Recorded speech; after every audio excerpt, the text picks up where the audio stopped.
कई औरतों की ख्वाहिश होती है कि वो सिर्फ अपने पति के साथ रहे, क्योंकि सास की चिक चिक किसे पसंद है। एकता की सास साथ नहीं रहती, सिर्फ पति और वो। लेकिन क्या है एकता की जिंदगी बिना सास के? देखिए। अरे अरे एकता, क्या है? रोज लेट उठती हो, कभी तो वक्त पर उठा करो। हाँ, लेकिन उठना क्यों है वक्त पर? 8 बजे तो उठ जाती हूँ मैं। देखो एकता, ये नहीं चलेगा। सुबह 6 बजे उठा करो। खाने में थोड़ी वैरायटी बनाओ और घर को साफ सुथरा रखो ना। अरे अरे अरे, जो मुंह में आ रहा है बोले जा रहे हो। क्या मेरा घर गंदा रहता है? कितना साफ रखती हूँ। खाने में भी हमेशा मैंने अच्छी चीजें बनाई हैं। अब फिर ये 6 बजे उठने की जिद क्यों? देखो, मैं नहीं जानता, बस 7 बजे तक घर के मंदिर में दिया जल जाना चाहिए। एकता बेचारी करती भी क्या, पति की बात माननी भी तो जरूरी होती है। एक दिन एकता सुबह पूजा करके पति को प्रसाद देने कमरे में जाती है, तो पति अपनी माँ से फोन पर बात कर रहा है। हाँ माँ, मैंने तो साफ बोल दिया, सुबह 6 बजे उठना है, नहा कर ही किचन में जाना है और 7 बजे तक मंदिर में दिया जल जाना चाहिए। आ रही होगी चाय लेकर। चलिए मैं रखता हूँ माँ, बाय। बेचारी एकता ने पति का ये रूप तो सोचा ही नहीं था। वो पति से कहती है, सुनिए, अब सारा काम हो चुका है घर पर, क्या करूं? मुझे कुछ देर के लिए मेरी सहेली सौम्या उसके घर छोड़ दीजिए। अरे कैसी बात करती हो कि घर पर कुछ काम करने को नहीं है? होली आ रही है, बाजार से आलू ले आओ, पापड़ बनाओ, नमकीन बनाओ, दही बड़े बनाओ। सब कुछ आज ही बनाना है? अरे अब मन कर रहा है कि सहेली के घर जाऊं तो जाऊंगी ना मैं। आप नहीं ले जाएंगे तो कैब से चली जाऊंगी। अरे अरे, ये क्या बात होती है? चलो ले जाता हूँ तुम्हें, तैयार हो जाओ जल्दी से। कैब की धमकी तो ऐसे दे रही हो जैसे माँ ने दरवाजे में कैब खड़ी कर रखी हो, विथ ड्राइवर। बढ़िया आई कैब वाली। हाय रे एकता की किस्मत। वो सोचती है कि सास साथ नहीं है, लेकिन पति के हाव भाव किसी अक्कड़ू सास से कम ही नहीं है। पति एकता को सहेली के घर छोड़कर कहता है, अच्छा सुनो, वक्त पर घर चली जाना और शाम को गर्मा गर्म पुलाव खाऊंगा मैं। बनाकर पहले ही मत रख देना, और हाँ, रायता भी बना लेना। हाँ जी हाँ, फिलहाल क्या मैं अंदर जा सकती हूँ? नाश्ता पेट भर करा दिया, दोपहर का खाना भी पैक कर दिया। पहले जो खाया है उसे तो पचा लो, दिन का खा लो, अभी से रात के खाने की चिंता में बाल न जल जाए कहीं। पति को एकता की बात पर गुस्सा तो बहुत आता है, लेकिन ऑफिस में देरी के कारण वो कुछ नहीं कहता। एकता सहेली के पास जाती है, जहां सास बहू बैठकर गप्पे लड़ा रही होती है। हाय सौम्या। नमस्ते आंटी जी। अरे वाह एकता बेटा, बड़े समय बाद देखी, कैसी हो? अच्छी हूँ आंटी जी। घर का सारा काम हो गया था, बोर हो रही थी, सोचा सौम्या से मिलती चलूं। हाँ हाँ बच्चों, तुम लोग बैठकर गप्पे लड़ाओ, मैं तुम लोगों के लिए नाश्ते पानी का इंतजाम करती हूँ। सास ये बोलकर किचन में चली जाती है। अरे एकता, कैसे आना हुआ? थोड़ी परेशान सी भी लग रही है, सब ठीक तो है ना? अरे यार, कहाँ ठीक हूँ। ना सोने मिलता है, ना अपने मन का कोई काम करने मिलता है। बस सुबह 6 बजे से किचन और रात के 12 बजे तक घर का काम। मेरी तो कमर ही टूट रही है। अरे क्यों मजाक कर रही है? तेरे तो मजे हैं, अकेली रहती है पति के साथ, न कोई सास न ससुर, न आस पड़ोस से मतलब। हम लोगों की सोच, जॉइंट फैमिली है, कितनी परेशानी होती है। अरे रहने देना, वो तो दिख रहा है कि कितनी परेशान है तू। सास किचन का काम कर रही है और तू सहेली से गप्पे। ऐसा कहाँ होता है यार। हाँ वैसे तू बोल तो सही रही है। सुबह थोड़ा सा भी लेट हो जाए ना उठने में, तो मम्मी जी किचन संभाल लेती है। पति तो जाते वक्त उठाते हैं कभी कभी मुझे। पर मेरी छोड़, तू बता, सास साथ रहने आ गई है क्या, जो सुबह 6 बजे उठना पड़ता है? पति तो तेरा 10 बजे ऑफिस जाता है। 4 घंटा खाना बनाने में लग जाता है क्या तुझे एक लोगों का? अरे रहने देना यार, मेरा तो पति ही सास से कम नहीं है। सारा दिन का ड्रामा, अरे बातें सुनाना, बोलियां बोलना, कोसना, क्या क्या नहीं आता है उसे। यार मैं तो हैरान होती हूँ कभी कभी कि ये सास की आत्मा तो नहीं आ जाती ना इसमें। अरे परेशान हो चुकी हूँ। इतना ही नहीं, वो तो अपनी माँ से मेरी चुगली भी करता है। समझ गई। मतलब तेरे पति की गाड़ी चल यहाँ रही है, लेकिन रिमोट तेरी सास के पास ही है। अरे अब जो समझ, रिमोट है या कंट्रोल है। बस मेरा तो मुश्किल हो रहा है यहाँ रहना। सोच रही हूँ 2-4 महीने के लिए मायके चली जाऊं। क्या करेगी? 2-4-10 महीने बाद तो आना ही है ना यहाँ पर। तो क्या करूं? तलाक दे दूं क्या? अरे ये कोई सोल्यूशन नहीं है। तू अपने पति को सुधार भी तो सकती है। कैसे सुधारूं? सौम्या उसके कान में कुछ कहती है, जिसे सुन एकता खुश हो जाती है। अगले रोज, हाय रे, मेरी तो टांगे ही नहीं चल रही है। हाय हाय हाय, बहुत दर्द हो रहा है भगवान। अरे क्या हुआ एकता? रुको, मैं माँ से पूछता हूँ। लेकिन पति जैसे ही माँ से बात करके एकता के पास आता है। क्या नौटंकी है ये? क्यों रो रही हो? अरे कोशिश करो ना उठने की। ये काम से बचने के लिए जो नाटक है ना, बंद कर दो, वरना माँ आ जाएगी यहाँ पर। एकता की तो मानो मन मुराद पूरी हो गई। अरे हाँ हाँ, तो बुला लो ना उन्हें, जल्दी से बुला लो। मैं 4-5 दिनों के लिए आराम करना चाहती हूँ। चल तो सकती नहीं हूँ। खाना पीना कैसे होगा? अब क्या था, सासू माँ आ जाती है एकता के घर। सासू माँ, मुझे ये हमेशा बताते हैं कि आप कितनी हार्ड वर्किंग है। बस अब अगले 15 दिनों तक मैं आपको देखूंगी और आपकी जैसी ही बनूंगी। ये बता रहे थे कि आप 5 बजे सुबह उठ जाती हैं और अरे बेटा, कुछ ज्यादा ही नहीं बता दिया तूने।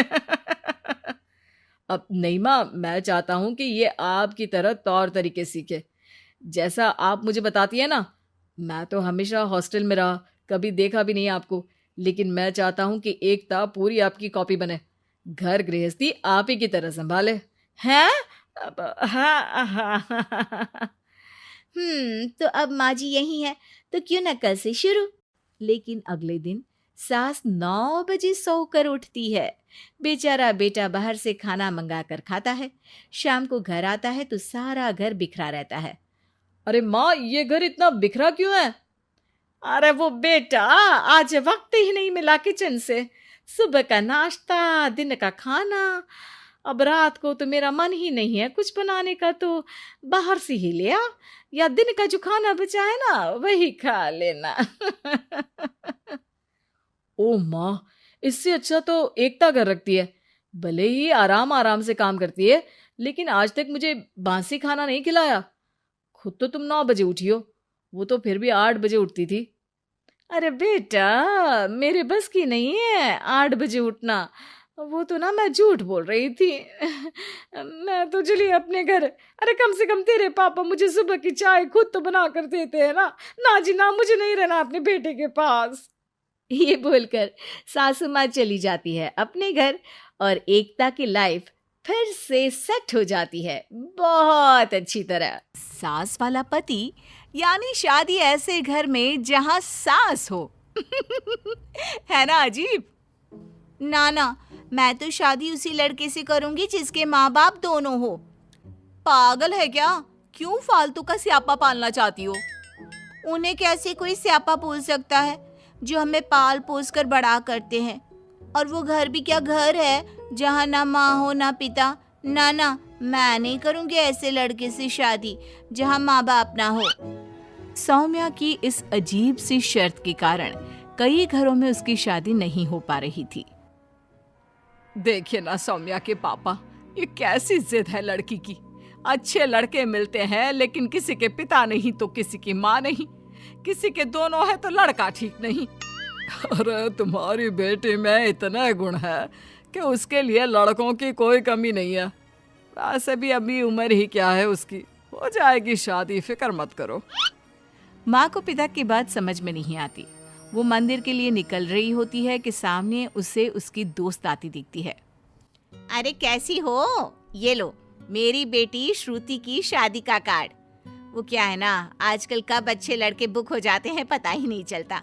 बड़ा कंपटीशन है।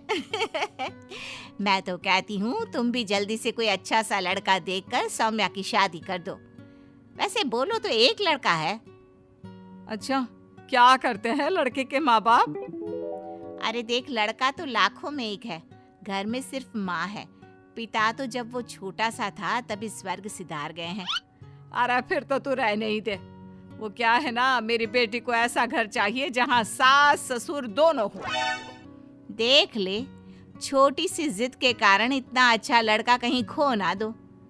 वो मैं तो श्रुति की शादी उसी से करना चाह रही थी, लेकिन उसे लड़की समझ नहीं आई।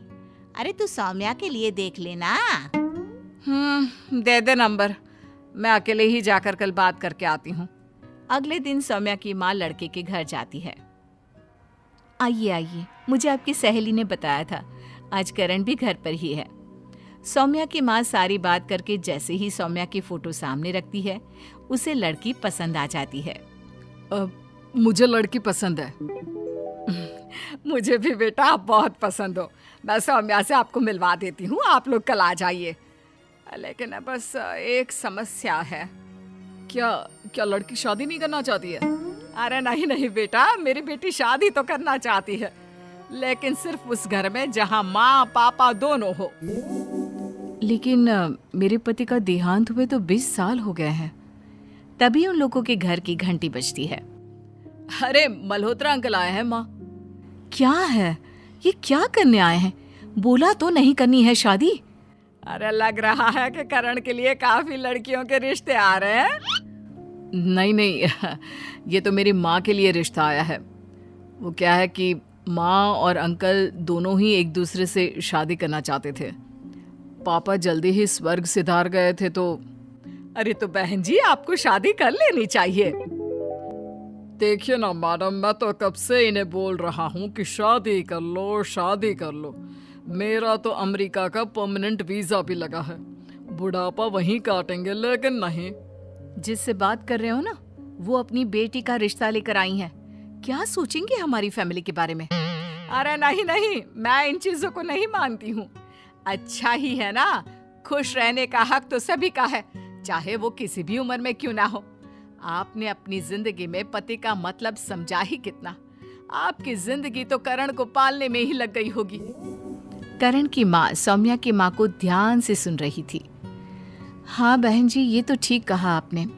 करण को देखकर ही तो जिंदगी काट दी मैंने। तो अब जब जिंदगी मौका दे रही है तो गलती क्या है? अरे कर लीजिए ना शादी, हम भी आएंगे। वाह आंटी, कितनी अच्छी सोच है आपकी। मैं तो माँ को कब से बोल रहा हूँ। अंकल को मैं जानता हूँ, वो बहुत अच्छी इंसान है। माँ के लिए हमेशा खड़े रहते हैं, चाहे कैसी भी सिचुएशन क्यों ना हो। और मेरे लिए तो और भी अच्छा हो जाएगा, क्योंकि दरअसल मेरी बेटी को तो शादी ऐसी जगह करनी है जहाँ लड़के के माँ और पिता दोनों हो। अरे वाह, फिर तो लड़की सच में अच्छी होगी, क्योंकि आजकल वैसे ही लड़कियों को लगता है कि सास चंगी हो या टंगी हो। तो फिर मैं ये रिश्ता पक्का समझूं? बहन जी हाँ कर दीजिए भाई साहब को। जी, मुझे शादी करना मंजूर है। तो पहले हम शादी कर लेते हैं, फिर आप लोगों के घर रिश्ता लेकर आते हैं। अरे नहीं माँ, शादी तो होती रहेगी। कल चलकर हम तीनों सौम्या को फाइनल कराते हैं। ठीक है, मैं कल इंतजार करूंगी। अगले दिन तीनों आते हैं। सौम्या को भी करण पसंद आ जाता है। मैं तो पहले से जानता था कि इतना अच्छा लड़का किसी अच्छे माता पिता ने ही बड़ा किया होगा। आप दोनों को देखकर लग रहा है जैसे आप एक दूसरे के लिए ही बने हैं। जी। मैं ऐसे ही घर में शादी करना चाहती थी जहाँ सास ससुर दोनों हो। घर कम से कम घर लगता है, वरना तो। हाँ बेटा, ठीक कह रही हो। बड़ों के बिना घर घर नहीं रहता। तो फिर शादी की डेट फाइनल कर लेते हैं। मैं तो कितने साल से बोल रहा हूँ, जल्दी से डेट फाइनल कर लेते हैं अपनी शादी की। क्या? किसकी शादी की बात कर रहे हैं आप भाई साहब? वो क्या है ना, सठिया गए हैं ये बच्चों की शादी की तो बात कर रहे हैं। सभी घर से बाहर निकल आते हैं, लेकिन 2-3 बाद ही करण की माँ, देख करण, मैं शादी नहीं कर सकती हूँ, मुझे ठीक नहीं लग रहा है। पर माँ, मल्होत्रा अंकल को तो आप पसंद करती हैं ना, और शादी भी तो करना चाहती थी। हाँ बेटा, लेकिन वो वक्त अलग था। तेरे पिता के जाने के बाद तुझे पालने के लिए मुझे उनकी ज़रूरत थी, पर तब तेरी दादी नहीं मानी। फिर अंकल ने शादी भी तो नहीं की किसी से, आपका इंतज़ार कर रहे थे माँ। ये तो गलत होगा। हाँ बेटा, तू ठीक कह रहा है, लेकिन मैं शादी कैसे? करण शादी की डेट और जगह तैयार करके सभी को वहाँ बुलाता है, जहाँ सौम्या का परिवार भी होता है। अरे करण बेटा, ये तो लग रहा है जैसे शादी ही हो रही हो। हाँ अंकल, शादी ही हो रही है। वो क्या है, हम लोगों ने सोचा था कि माँ पापा की 30वीं सालगिरह हम वैसे ही मनाएंगे जैसे बाकायदा शादी होती है।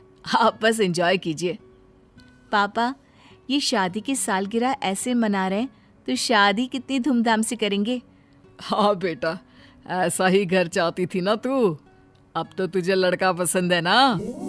सौम्या करण को देखकर मुस्कुरा देती है और फिर जल्दी ही करण और सौम्या के बीच शादी हो जाती है।